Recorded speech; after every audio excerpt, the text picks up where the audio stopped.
Hello everyone, welcome to Eureka classes. आज की class में अपन एक इम्पोर्टेंट टॉपिक डिस्कशन करने वाले हैं एसटीआई, सेक्सुअली ट्रांसमिटेड इन्फेक्शन, जिसको हम बोल सकते हैं सेक्सुअली ट्रांसमिटेड डिजीज, जिसको हम बोल सकते हैं वेनरल डिजीज या फिर वीडी, और उसको हम बोल सकते हैं रिप्रोडक्टिव ट्रैक्ट इन्फेक्शन आरटीआई। अब ये जो सेक्सुअली ट्रांसमिटेड डिजीज होती है, इनका मोड ऑफ ट्रांसमिशन होता क्या है, इनको कैसे प्रिवेंट कर सकते हैं, इनके कौन कौन से एग्जाम्पल होते हैं, और यदि किसी के अंदर ये डिजीज हो जाए तो उनके क्या क्या अर्ली सिम्टम्स होने वाले हैं, क्या क्या लेट सिम्टम्स होने वाले हैं, तो ये आज की क्लास में अपन डिस्कशन करने जा रहे हैं। तो टॉपिक है अपना एसटीआई, सेक्सुअली ट्रांसमिटेड इन्फेक्शन। अब ये होता क्या है, तो इन्फेक्शन और डिजीज, या तो इन्फेक्शन बोल दो या फिर डिजीज बोल दो, इन्फेक्शन और disease which are transmission through by sexual intercourse cold as STI, या फिर वनरल डिजीज, या फिर रिप्रोडक्टिव ट्रैक्ट इन्फेक्शन आरटीआई। मतलब ये कौन सी डिजीज है जो सेक्सुअल इंटरकोर्स के थ्रू स्प्रेड हो रहे हैं, ऐसी डिजीज को हम क्या बोलते हैं, सेक्सुअली ट्रांसमिटेड डिजीज बोलते हैं। अब ये जो एसटीआई है, ये किन लोगों में सबसे ज्यादा देखने को मिली है, तो STI are reported to be very high among person in the age of 15 to 24 years. जो 15 से लेकर के 24 एज तक के जो पर्सन होते हैं, उनमें ये डिजीज ज्यादा देखने को मिली है एक रिपोर्ट के अकॉर्डिंग। अब ये जो डिजीज है, ये है कौन कौन सी, इनके अपन एग्जाम्पल देख रहे हैं। तो एग्जाम्पल के अंदर सबसे पहली डिजीज है अपनी एड्स, एक्वायर्ड इम्यूनोडेफिशिएंसी सिंड्रोम। उसके बाद में है hepatitis B, genital herpes, gonorrhoea, syphilis, genital warts, trichomoniasis और क्लेमाइडियासिस। ये कुछ एसटीडी के एग्जाम्पल दे रखे हैं अपनी एनसीईआरटी के अंदर। अब इसमें ये देखा जाता है कि इन एसटीडी के अंदर ऐसी कौन सी एसटीडी है जिसका ट्रीटमेंट अपन करवा सकते हैं, ऐसी कौन सी एसटीडी है जो एक बार होगी तो उसका ट्रीटमेंट पॉसिबल नहीं होता है, और इनमें सबसे डेंजर वाली एसटीडी कौन सी होती है। तो हम यहाँ पे देख रहे हैं जो मोस्ट डेंजरस एसटीडी है वो है अपनी एड्स। ये है डेंजरस एसटीडी। उसके बाद में हम देखते हैं कि ये जितनी भी एसटीडी अपने लिखी हैं, इनमें से कौन सी एसटीडी ऐसी है जिनका कंप्लीटली ट्रीटमेंट हो सकता है और जिनका कंप्लीटली ट्रीटमेंट नहीं हो सकता है। तो एड्स, हेपेटाइटिस बी और जेनाइटल हर्पिस, ये तीन डिजीज ऐसी होती है जो कंप्लीटली क्यूरेबल नहीं है। तो ये क्या है, नॉट कंप्लीटली क्यूरेबल, मतलब इनका ट्रीटमेंट नहीं करवा सकते हैं। उसके बाद में ये जो बच गई है gonorrhoea, syphilis, genital wart, trichomoniasis, chlamydiasis, ये क्या है, ये कंप्लीटली क्यूरेबल है, कंप्लीटली curable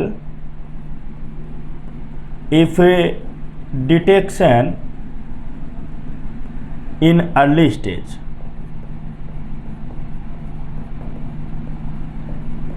मतलब वो वाली एसटीडी जिनका ट्रीटमेंट करवा सकते हैं यदि उनको अर्ली स्टेज के अंदर ही आइडेंटिफाई कर लिया जाए, तो वो क्या है, कंप्लीटली क्यूरेबल है। और तीन डिजीज ऐसी है, AIDS, hepatitis B, genital herpes, जो कि कंप्लीटली क्यूरेबल नहीं होती है।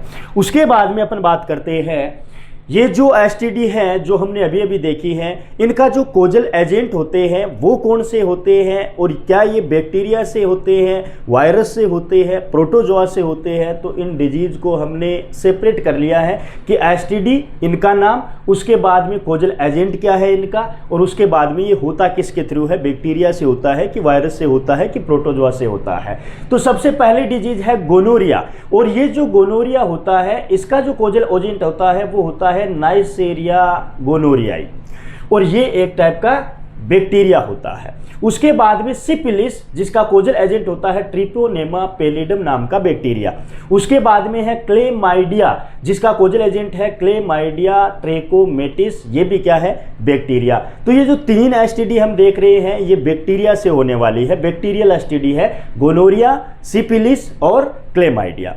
उसके बाद में एड्स, जिसका कोजल एजेंट है HIV, human immunodeficiency virus. Hepatitis B का कोजल एजेंट है hepatitis B virus. Genital herpes का जो कोजल एजेंट है वो है हर्पिस सिंप्लेक्स वायरस, जिसको हम शॉर्ट में बोल सकते हैं HSV। और जेनिटल वार्ड्स का जो कोजल एजेंट है वो है ह्यूमन पेपिलोमा वायरस, जिसको हम शॉर्ट में बोल सकते हैं HPV। तो ये 4 डिजीज ऐसी हैं जो वायरस से होने वाली हैं, AIDS, hepatitis B, genital herpes और जेनिटल वार्ड्स। उसके बाद में एक लास्ट डिजीज बची है ट्राइकोमोनियसिस। ट्राइकोमोनियसिस जो है इसका कोजल एजेंट है ट्राइकोमोनास वेजाइनेलिस, और ये जो होता है ये क्या होता है, ये होता है अपना प्रोटोजोआ। तो क्वेश्चन कैसे बनते हैं कि बैक्टीरियल एसटीडी कौन सी है, वायरल एसटीडी कौन सी है, प्रोटोजोआ से होने वाली एसटीडी कौन सी है। और नीट के एग्जाम में इनका सिंपल टाइप का क्वेश्चन बनता है, मैच द पेयर के अंदर एक साइड में एसटीडी के नाम लिखे हुए रहते हैं और दूसरी साइड में कोजल एजेंट होते हैं जिनको अपने को मैच करना होता है। ये सिंपल सा टॉपिक रहता है।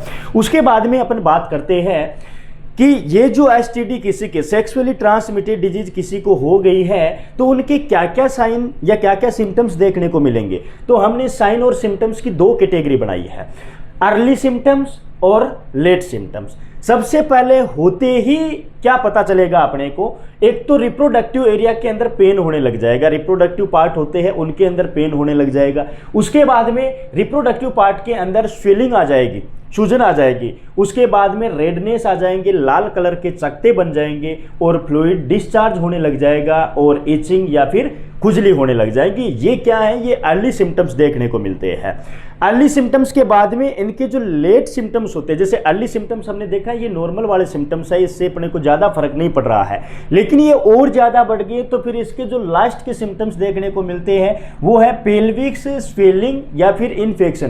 पूरे के पूरे पेलिस वाले रीजन के अंदर क्या हो जाती है, स्वेलिंग हो जाती है, इन्फेक्शन हो जाता है।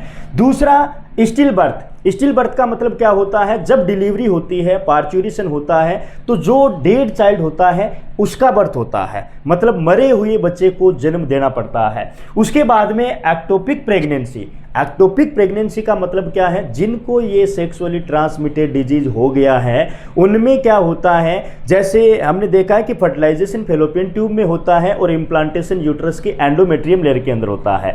लेकिन एक्टोपिक प्रेगनेंसी हम किसको बोलते हैं कि फर्टिलाइजेशन भी फेलोपियन ट्यूब में हुआ और इम्प्लांटेशन भी फेलोपियन ट्यूब में हो जाता है, जिसमें उस बच्चे को और उस मदर को दोनों को खतरा रहता है। कई केसेस के अंदर एसटीडी से कैंसर भी हो सकती है। और सबसे लास्ट में यदि किसी को सेक्सुअली ट्रांसमिटेड डिजीज हो रखी है तो सेक्सुअली ट्रांसमिटेड डिजीज की वजह से इनफर्टिलिटी भी आ जाती है, वो बच्चे पैदा करने में असक्षम भी हो जाते हैं।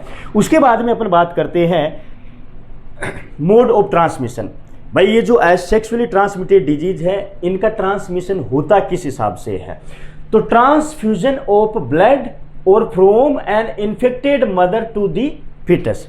यदि किसी पर्सन के एड्स हो रखा है, हेपेटाइटिस बी हो रखा है या कोई भी सेक्सुअली ट्रांसमिटेड डिजीज हो रखी है और उससे हमने ब्लड ले लिया है तो उसके ब्लड के थ्रू भी क्या हो जाते हैं, ये जो कोजल एजेंट होते हैं बैक्टीरिया, वायरस, प्रोटोजोआ, ये आ जाते हैं और अपने को भी क्या कर देते हैं, सेक्सुअली ट्रांसमिटेड डिजीज को कोज करवा देते हैं। या फिर मदर यदि इन्फेक्टेड है तो डिलीवरी के टाइम पे उनका जो बच्चा होगा उस बच्चे के अंदर भी ये ट्रांसफर हो सकती है। उसके बाद में sexual intercourse with infected person. यदि कोई किसी के साथ में सेक्सुअल इंटरकोर्स कर रहा है और उनमें से किसी एक पर्सन को ये डिजीज हो रखी है तो सामने वाले पर्सन को भी ये डिजीज होने की संभावना रहती है। Sharing of infection, needles, surgical instruments, मतलब एक बार इंजेक्शन को अपन ने इस्तेमाल कर लिया है और उस इंजेक्शन को किसी दूसरे पर्सन के भी लगा रहे हैं तो उससे भी क्या होता है, एसटीडी स्प्रेड होती है। उसके बाद में जैसे कुछ सर्जिकल इंस्ट्रूमेंट होते हैं, ऑपरेशन कर लिया, उन्हीं सर्जिकल इंस्ट्रूमेंट से एक पर्सन का किया, उसी इंस्ट्रूमेंट से किसी दूसरे का किया, पता चला कि पहले वाले के एसटीडी हो रखी थी, अब दूसरे वाले की सर्जरी हुई तो उसके अंदर भी एसटीडी चली गई है। तो इनका अब रोकथाम या प्रिवेंशन क्या होता है, कैसे इनको रोका जाए, बचाव क्या है इस चीज के, हमने देख तो लिया है कि इस हिसाब से ये फैल रही है, ये इनके नाम है। अब इनको प्रिवेंट कैसे कर सकते हैं, अपन अपने तरफ से क्या प्रयास कर सकते हैं, तो avoid sex with unknown person.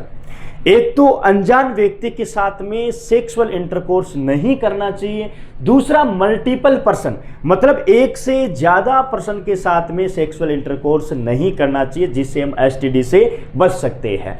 उसके बाद में always use condoms during sexual intercourse, जब भी सेक्सुअल इंटरकोर्स करते हैं तो उस टाइम पे कॉन्डम्स का यूज करना चाहिए। हमने बैरियर मेथड के अंदर कॉन्डम्स का यूज देखा था कि ये प्रेगनेंसी को तो अवॉइड कर ही रहा था, फर्टिलाइजेशन को तो प्रिवेंट कर ही रहा था, लेकिन साथ साथ में ये एसटीडी से भी बचा रहा होता है। इसलिए जब भी सेक्सुअल इंटरकोर्स करना होता है उस टाइम पे हमेशा और हमेशा कॉन्डम्स का यूज करना चाहिए। उसके बाद में in case of doubt go to a qualified doctor for early detection and get complete treatment diagnose with disease. यदि हमें थोड़ी सी आशंका रहती है, हमें डाउट रहता है कि हमें एसटीडी हो सकती है, तो हमें किसी क्वालिफाइड डॉक्टर के पास में जाना चाहिए और वहां से कंप्लीट इसका ट्रीटमेंट करवा लेना चाहिए। तो ये क्या है अपने प्रिवेंशन। तो ये हमने टॉपिक पढ़ा था एसटीडी का कि सेक्सुअल ट्रांसमिटेड डिजीज होती क्या है, इनके एग्जाम्पल क्या होते हैं, कौन सी डिजीज ऐसी है जो कंप्लीटली क्यूरेबल है, कौन सी ऐसी डिजीज है जो कंप्लीटली क्यूरेबल नहीं होती है, सबसे खतरनाक वाली एसटीडी कौन सी होती है, मोड ऑफ ट्रांसमिशन इनका क्या होता है, sign and symptoms, early symptoms क्या होते हैं, लेट सिम्टम्स क्या होते हैं और इनको प्रिवेंट कैसे कर सकते हैं। तो ये टॉपिक था अपना सेक्सुअली ट्रांसमिटेड डिजीज का। Thank you so much.